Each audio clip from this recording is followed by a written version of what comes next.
Yeah, I'll react to that, sure. Hey guys, let's learn. Hope everyone's doing well. My name's Connor. If you're new, I'd recommend watching previous episode. That's up to you. I always want to say that just because, you might lose some context, but let's go. Episode 18. Burp, sorry. Stalin's unexpected bedfellows, Soviet relations in East Asia, 29th of December, 1939. So this is the last week before, or the last episode in the series before 1940 starts. Exciting. Let's go, guys. So Chang's worried, huh? He should be. Chang Kai? Right. Check. December 29th, 1939. You are a national leader. Your oratory skills are legend. Your rhetoric, time and again, singles out specific groups of people as immoral, even subhuman. I was about to say What true. happens when some of those people are in a position to help your dreams for your nation? Well, perhaps then you embrace them. Now I like you.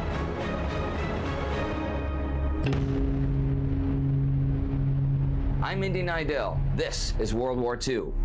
Last week saw German and British planes fight in the skies over Heligoland Bight.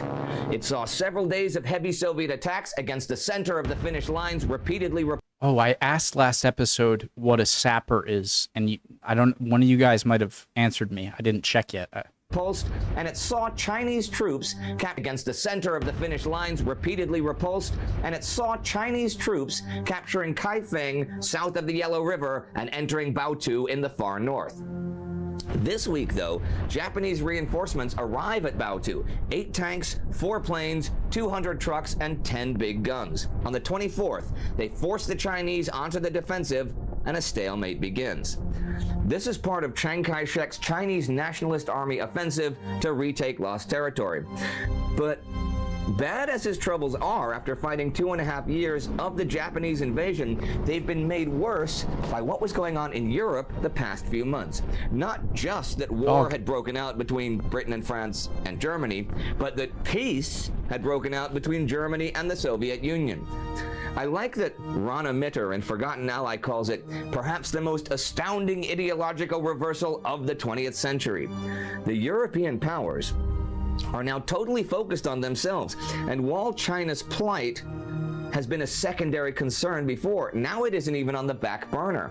The Chinese nationalists had actually had a relationship with Nazi Germany and had even received munitions from Germany in the early months of the war with Japan in 1937, even though the Anti-Comintern Pact of 1936 had theoretically bound Germany and Italy with Japan.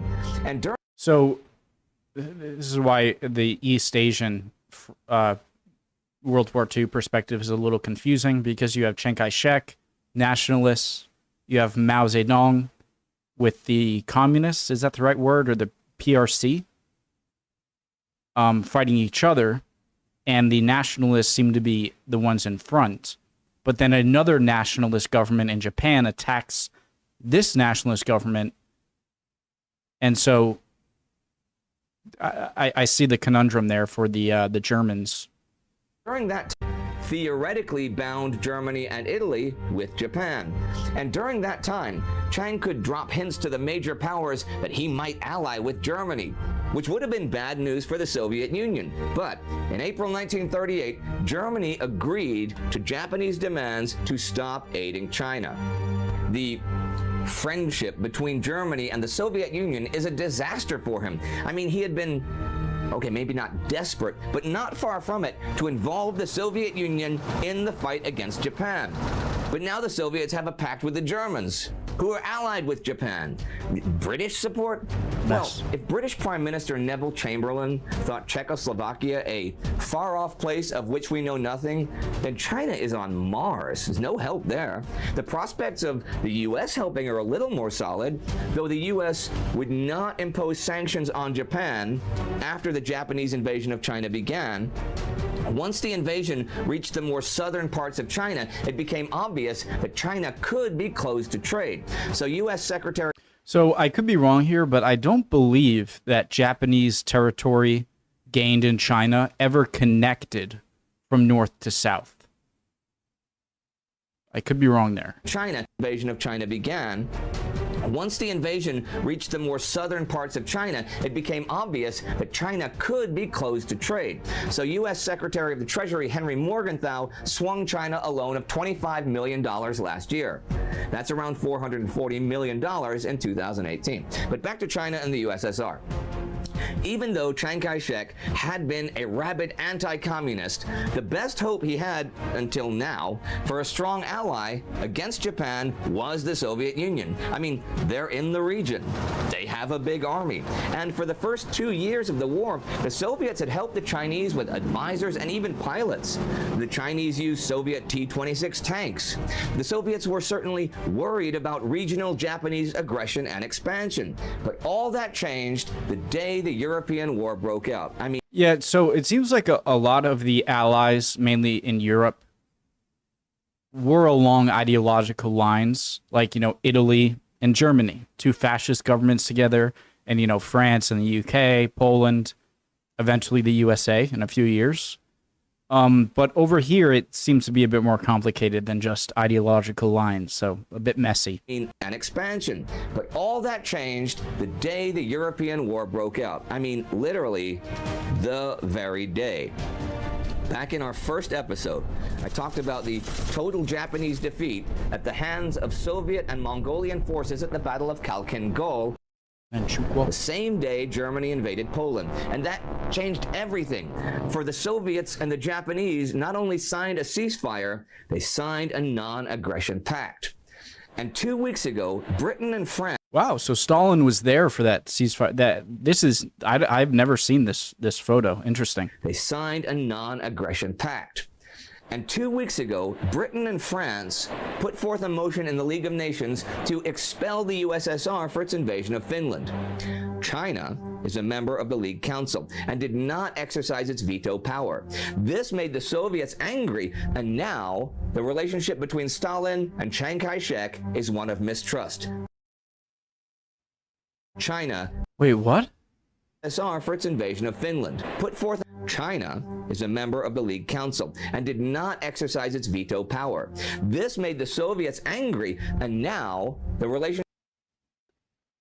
So did they abstain? Between Stalin and Chiang Kai-shek is one of mistrust. China cannot count on major Soviet help. It seems like the Soviets could use some major help of their own, though, in Finland. Well, maybe not on paper. Near Taipale, east of the Suvanto River, Finnish recon showed that the Russian artillery batteries there outnumbered the Finns 111 to 9. On Christmas Day, under cover of fog, the Soviets attack across the frozen river. The fog betrays them, though, for their beachheads turn out to be exposed to several Finnish machine gun nests when the fog lifts, and they are massacred. Further north, other Soviet units have established themselves at Kelja and await reinforcements. These units are actually behind the Finnish right and close to some lateral roads and could cut off the whole Taipale sector. But for 24 hours, the Finns fight the reinforcements who try to arrive with the... Did he say the Finnish Reich? The Finnish right. Or the Finnish right? Close to some lateral roads and could cut off the whole Taipale sector. But for 24 hours, the Finns fight the reinforcements who try to arrive, with the battle very close and seesawing one way and then the other before the Russians can be expelled from Kelja. In total, for the battles of Taipale and Kelja, the Soviets would lose some 12,000 men killed. The Finns, less than a fifth of that killed and wounded. Up in Suomussalmi on the 27th and 28th, a Finnish counterattack in minus 35-degree weather drives the Soviets back. Fahrenheit? I feel like Fahrenheit or Celsius, that's still cold. I believe Fahrenheit and Celsius are equal at negative 40. Like negative 40 Celsius and negative 40 Fahrenheit are the same temperature. And so the 30-somethings, that is insanely cold. A Finnish counterattack in minus 35-degree weather drives the Soviets back across the border. This goes on for another week, and over 25,000 Red Army troops meet their fate in the Battle of Suomussalmi, either killed in action or wounded and then freezing to death. the Finns suffer fewer than 2,000 killed and wounded. The Finnish burn farms to deny any shelter to the Soviet army. The few roads are mined and booby traps, and the Soviet troops start referring to the Finnish ski troops as Bele Smert, the White Death. There is one guy in particular that gets that sobriquet, Simo Hehe, a farmer and hunter just last month. By now, he is well on his way to his total, reportedly, of over 500 sniper I'm well aware of this guy. kills. This is the highest recorded total, reportedly, of over 500 sniper kills. That's This is the insane. highest recorded number in this or any war. He's been fighting in the Battle of Kola for the past few weeks, dressed in white, and Finnish military documents credit him with 500 people killed.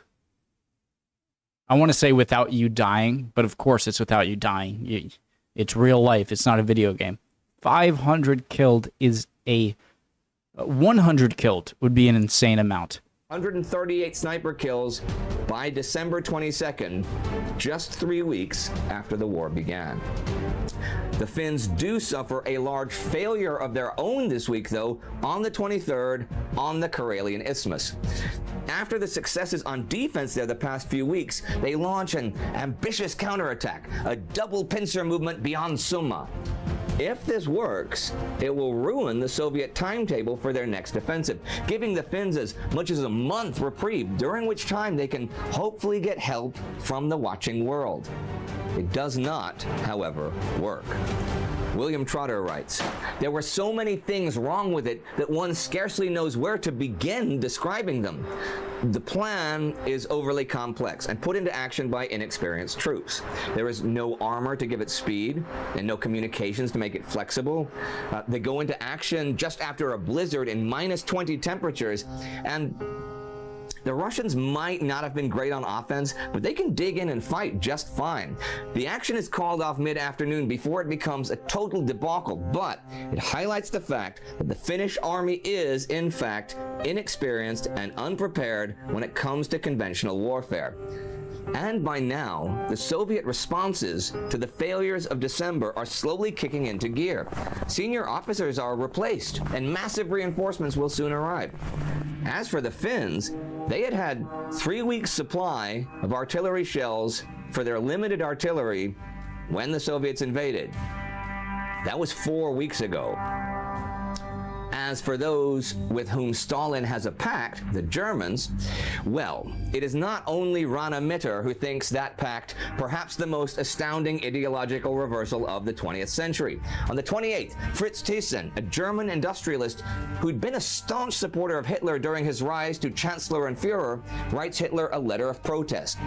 He has already protested the Nazi persecution of Christians in Germany in 1937 and the persecution of Jews the following year. He now writes this: "Now you have concluded a pact with communism. Your propaganda ministry even dares to state that the good Germans who voted for you, the professed opponents of communism, are, in essence, identical with those beastly anarchists who have plunged Russia into tragedy and who are described by you yourself as blood-stained common criminals."